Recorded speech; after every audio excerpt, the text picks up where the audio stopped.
Hello बच्चों, very good evening. स्वागत है सभी का स्टेम क्लासेज यूट्यूब चैनल के इस ऑनलाइन प्लेटफॉर्म पर। प्यारे बच्चों, अब तैयार हो जाइए बीएससी नर्सिंग एंट्रेंस एग्जाम की तैयारी को बहुत ही शानदार दमदार तरीके से करने का। कल का अपडेट आपने पढ़ लिया होगा कि अब नीट नहीं देना होगा, आरयूएचएस खुद अपना एंट्रेंस एग्जाम करवाएगा बीएससी नर्सिंग के लिए। तो प्यारे बच्चों, आज से आपको मिलने वाला बीएससी नर्सिंग एंट्रेंस एग्जाम 2026 यानी आरयूएचएस के लिए बायोलॉजी स्पेशल एमसीक्यूज क्लास, जिसका पहला सेशन आज आपके सामने रखा जाएगा। हम चैप्टर वाइज चलने वाले हैं। बच्चों, पहला चैप्टर अपने पास में sexual reproduction in flowering plant, पुष्पीय पादपों में लैंगिक जनन किस प्रकार से होता है। एक से बढ़कर एक एमसीक्यूज आज आप अपने मोबाइल स्क्रीन के ऊपर देखने वाले हो, तो लगातार फोड़ते रहिएगा मेरे रसगुल्लो। बहुत शानदार शानदार एमसीक्यूज आपको देखने को मिलेंगे। बिल्कुल आपकी तैयारी चार चांद लगाने वाली तैयारी करवाई जाएगी। जैसे आप क्वेश्चन अपने मोबाइल स्क्रीन के ऊपर देखोगे तो आपको पता चल जाएगा कि कंटेंट जो है वो इसमें कितना दम है। तो चलते हैं आज के पहले क्वेश्चन की ओर। पहला क्वेश्चन आप देख पा रहे हैं अपने मोबाइल स्क्रीन के ऊपर। प्यारे बच्चे ध्यान से पढ़िएगा इसको। क्या लिखा गया है? काली मिर्च तथा चुकंदर में बीजांडकाई का कुछ बचा हुआ जो भाग होता है वो एक पतली झिल्ली के रूप में रहता है, जिसे हम किसके नाम से जानते हैं। पहला ही धमाका आपके सामने मोबाइल स्क्रीन के ऊपर है।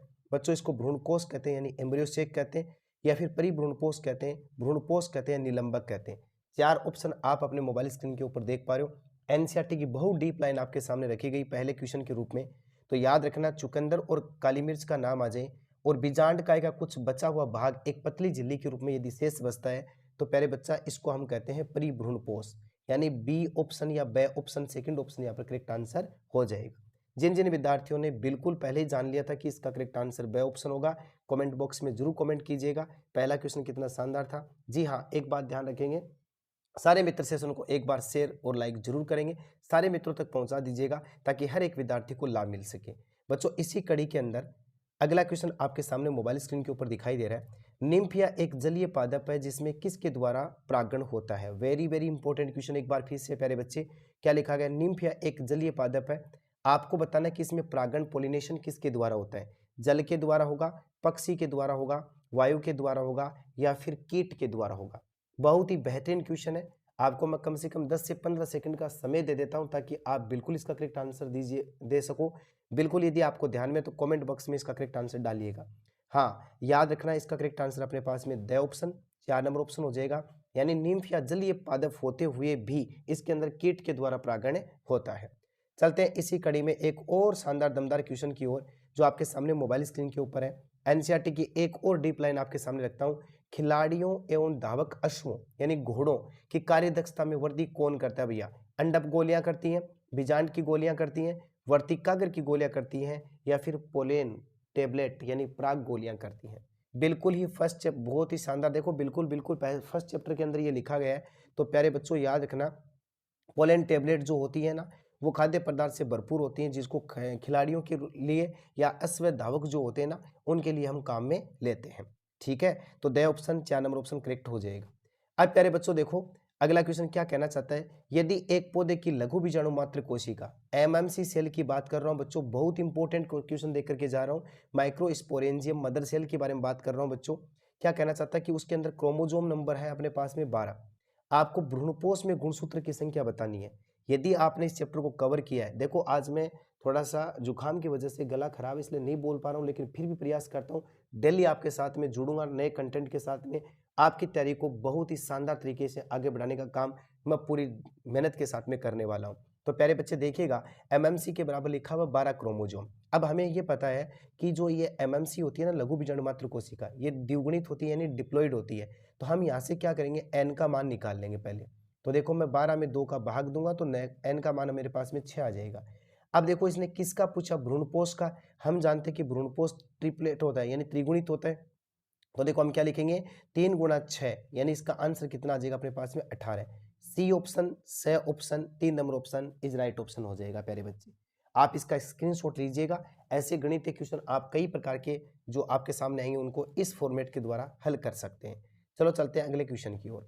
अब एक प्यारा सा क्वेश्चन फिर आपके सामने मोबाइल स्क्रीन के ऊपर है। आवर्तबीजी पादपों में मादा युग्मकोद्भिद की बात कर रहा है यानी फीमेल गेमेटोफाइट की बात कर रहा है, उसमें कितने विभाजन होते हैं। देखो हम बात करते हैं सबसे पहले एक क्रियाशील गुरु बीजाणु की, ठीक है ना। तो मैं यहाँ पर लिख देता हूँ, ये अपने पास में है क्रियाशील गुरु बीजाणु। समझिएगा बच्चों, बहुत इंपॉर्टेंट क्वेश्चन आपके सामने है। क्रियाशील गुरु बीजाणु आप यहाँ पर देख पा रहे हो। इसके अंदर फर्स्ट मियोसिस होगा, सॉरी इसके अंदर पहला विभाजन होगा मिटोसिस, ठीक है ना। समसूत्री विभाजन होगा जिसके अंदर अपने पास में 2 केंद्रक बन जाएंगे। फिर इसके बाद में सेकंड समसूत्री विभाजन होगा, उसके बाद देखो 2 से कितने बन जाएंगे 4, उसके बाद में थर्ड समसूत्री विभाजन होगा और 4 से कितने केंद्रक बन जाएंगे 8 केंद्रक बन जाएंगे।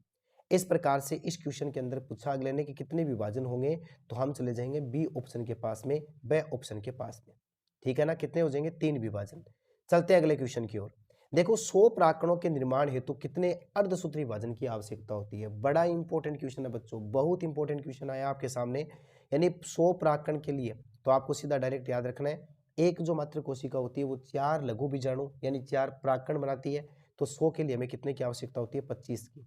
तो अपने पास में क्या हो जाएगा भैया, सी ऑप्शन या स ऑप्शन करेक्ट आंसर हो जाएगा। अब अगला दमदार क्वेश्चन देखिएगा, वह बीज जिसमें भ्रूणपोष अनुपस्थित होता है वह क्या कहलाता है। वेरी वेरी इंपॉर्टेंट क्वेश्चन आपके सामने रखा गया है बच्चों। क्या कहना चाहता है कि ऐसा बीज बताना जो भ्रूण जिसके अंदर भ्रूणपोष नहीं होता, गैर एल्बुमिन होता है, एल्बुमिन होता है, एल्बुमिन युक्त होता है, तो वो क्या होता है गैर एल्बुमिन, या आप इसको क्या कह सकते हो एल्बुमिन रहित बीज भी कह सकते हो। अब बच्चों आपको कमेंट बॉक्स में बताना है कि एनसीईआरटी के पहले चैप्टर में वो कौन कौन से एग्जाम्पल हैं जिनके अंदर गैर एल्बुमिन बीज का एग्जाम्पल माना जाता है, तो वो आप कमेंट में डालेंगे। अब अगला क्वेश्चन आपके सामने क्या रखा गया है वो देखिएगा, प्राकरण का व्यास कितना होता है। बहुत इंपॉर्टेंट शब्द आपके सामने आया, ये जो पोलेन ग्रेन होता है उसका व्यास कितना होता है, 50 से 100 माइक्रोन मीटर, 25 से 50 माइक्रोन मीटर, 10 से 20 माइक्रोन मीटर या 30 से 500 माइक्रोन मीटर। तो प्यारे बच्चों यहाँ पर अपने पास में बे ऑप्शन करेक्ट हो जाएगा, यानी 25 से 50 माइक्रोन मीटर होता है। अब अगला शानदार क्वेश्चन देखो क्या कहना चाहता है, निम्नलिखित में कौन नर युग्मकोद्भिद का प्रतिनिधित्व करता है, यानी मेल गेमेटोफाइट का प्रतिनिधित्व करता है। तो सिंपल क्वेश्चन है, डायरेक्ट जाना, प्राकरण इसका करेक्ट आंसर हो जाएगा पोलेन ग्रेन, सी ऑप्शन, स option, 3 number option is right option. ठीक है, चलते हैं अगले क्वेश्चन की ओर। अब देखो अगला क्वेश्चन क्या कहता है, निम्न में से आभासी फल नहीं है, आपको बताना आभासी फल नहीं है। देखो ऑप्शन है अखरोट, स्ट्रॉबेरी, बेरी, सेब है, आम है। ये 4 ऑप्शन आप अपने मोबाइल स्क्रीन के ऊपर देख पा रहे हो। तो प्यारे बच्चों याद रखना, इसके अंदर जो आम होता है वो सत्य फल है, क्योंकि इसका निर्माण जो होता है वो किससे होता है, अंडाशय से। अब जब अंडाशय से किसी फल का निर्माण होता है इसका मतलब वो सत्य फल होता है। अंडाशय के अलावा पुष्प के किसी अन्य भाग, जैसे देखो ये 3 यहाँ पर लिखे गए हैं, तो इनका निर्माण किससे होता है, पुष्पासन से होता है। इसलिए इन तीनों को किसके नाम से जानते हैं, असत्य फल के नाम से, आभासी फल के नाम से, मिथ्या फल के नाम से। यहाँ पर यदि काजू आ जाए तो भी आपको याद रखना काजू भी आभासी फल का एग्जाम्पल माना जाता है। तो इस क्वेश्चन के अनुसार यदि मैं देखूं तो द ऑप्शन करेक्ट आंसर हो जाएगा। अब देखो अगला क्वेश्चन क्या कहना चाहता है, मृत सागर के पास किंग हेराल्ड के महल की खुदाई से प्राप्त खजूर के बीज कितने वर्ष पुराने थे, 10,000, 2,000 वर्ष पुराने थे, 100 वर्ष पुराने थे या 500 वर्ष पुराने थे। तो बच्चों याद रखना 2,000 वर्ष पुराने थे, बी ऑप्शन, ब option second option correct answer हो जाएगा। और ये जो खजूर था इसका नाम था फोएनिक्स डेक्टिलीफेरा, ये बात भी आपको याद रखना है, फोएनिक्स से डेक्टिलीफेरा नाम का, फोएनिक्स से डेक्टिलीफेरा नामक ये खजूर था। ठीक है, अगला क्वेश्चन देखो, निम्नलिखित में से किसने बहुभ्रूणता की खोज की, पंचानन माहेश्वरी ने, ल्यूवेन होक ने, नवास चीन ने या फिर हेंस्टीन ने। 4 ऑप्शन आपके सामने मोबाइल स्क्रीन के ऊपर है। प्यारे बच्चों याद रखना, ये जो पंचानन माहेश्वरी है इन्होंने एपोमिक्सिस यानी असंजनन के 3 प्रकार बताए थे, ये बात आपको याद रखनी है।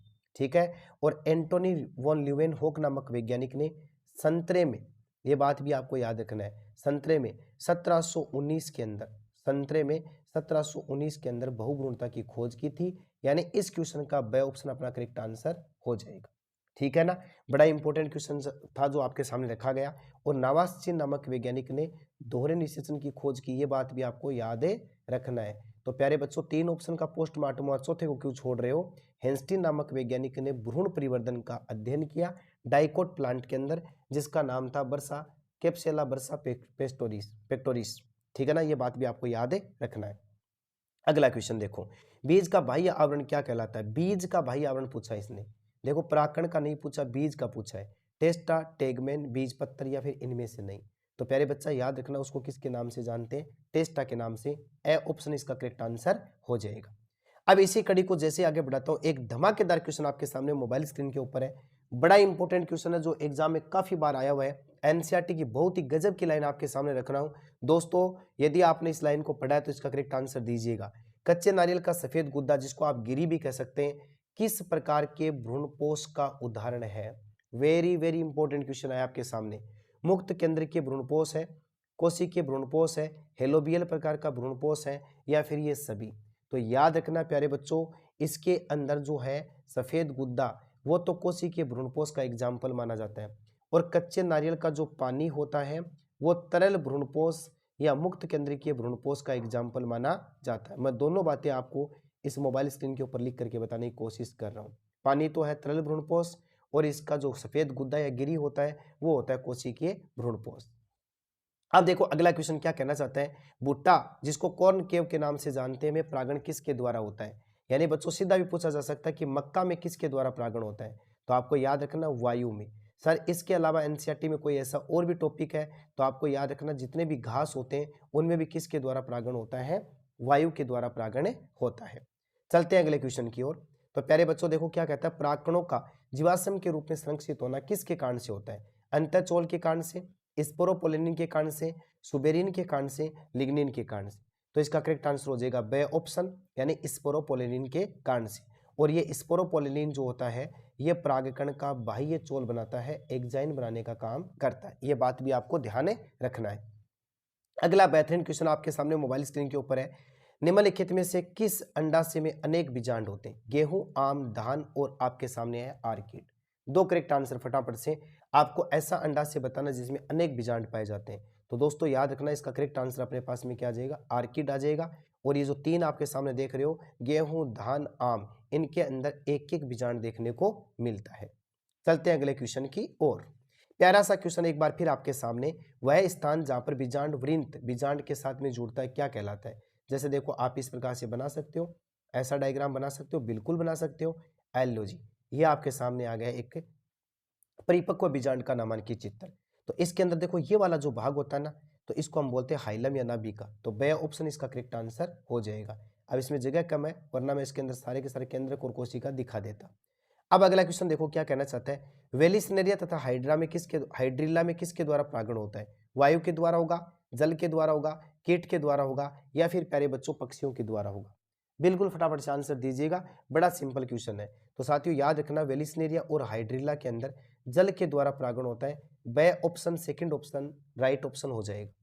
अब मैं जैसे कड़ी को आगे बढ़ाता हूं, आप देख पा रहे हो मोबाइल स्क्रीन के ऊपर एक शानदार सा रसगुल्ला, शल्ब की एक प्रजाति जिसका नाम है प्रोनुबा का सह संबंध किस पादप के साथ में, आम के साथ में, अखरोट के साथ में, यूका पादप के साथ में, एमोर्फोफिलस पादप के साथ में।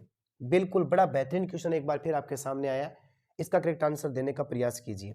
तो देखो साथियों याद रखना एनसीईआरटी का डीप लाइन है, यूका पादप के साथ में प्रोनुबा कीट जो होता है वो सह संबंध या सह जीवन यापन करता है।